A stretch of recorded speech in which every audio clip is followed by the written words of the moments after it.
Hindi kaya nagkakamali kayo dahil diyan na hindi ninyo nalalaman ang mga kasulatan ni ang kapangyarihan ng Diyos?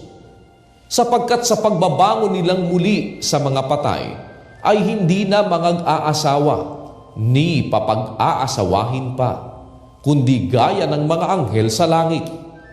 Ngunit tungkol sa mga patay, na sila'y mga ibabangon, hindi ba ganinyo nabasa sa aklat ni Moises tungkol sa mababang punong kahoy kung paanong siya'y kinausap ng Diyos na sinasabi, "Ako ang Diyos ni Abraham, at ang Diyos ni Isaac, at ang Diyos ni Jacob"? Hindi siya ang Diyos ng mga patay, kundi ng mga buhay. Kayo'y nagkakamaling lubha.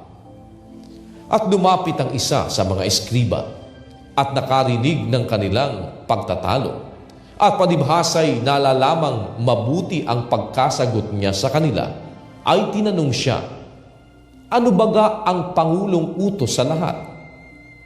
Sumagot si Jesus, "Ang pangulo ay, pakinggan mo, o Israel, ang Panginoon nating Diyos, ang Panginoon ay iisa, at iibigin mo ang Panginoon mong Diyos ng buong puso mo, at ng buong kaluluwa mo, at ng buong pag-iisip mo, at ng buong lakas mo.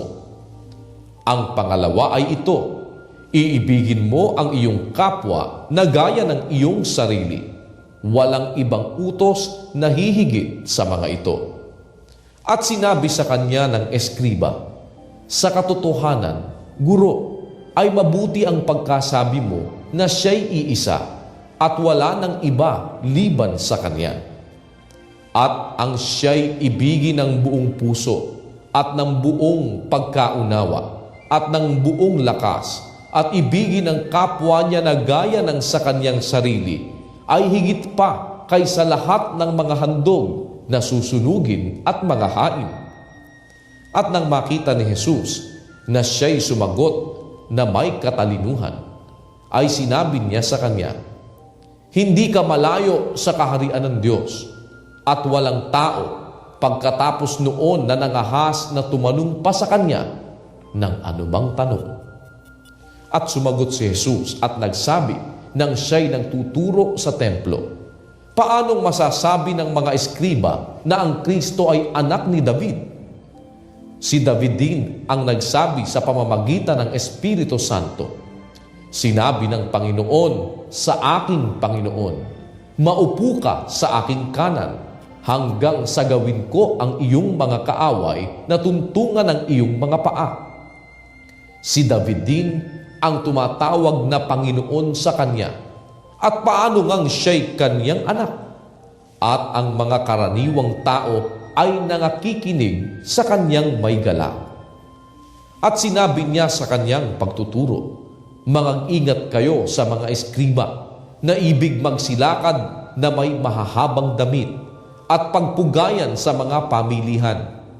At ibig nila ang mga pangulong upuan sa mga sinagoga at ang mga pangulong luklukan sa mga pigingan. Silang nangananakmal ng mga bahay ng mga babaeng bao, at dinadahilan ay ang mahahabang panalangin. Ang mga ito'y tatanggap ng lalong malaking kahatulan." At umupo siya sa tapat ng kabangyaman at minasdan kung paanong inihuhulog ng karamihan ang salapi sa kabangyaman, at maraming mayayaman ang nangaguhulog ng marami. At lumapit ang isang babaeng bao, at siya'y naghulog ng 2 lepta na ang halagay halos 1 beles.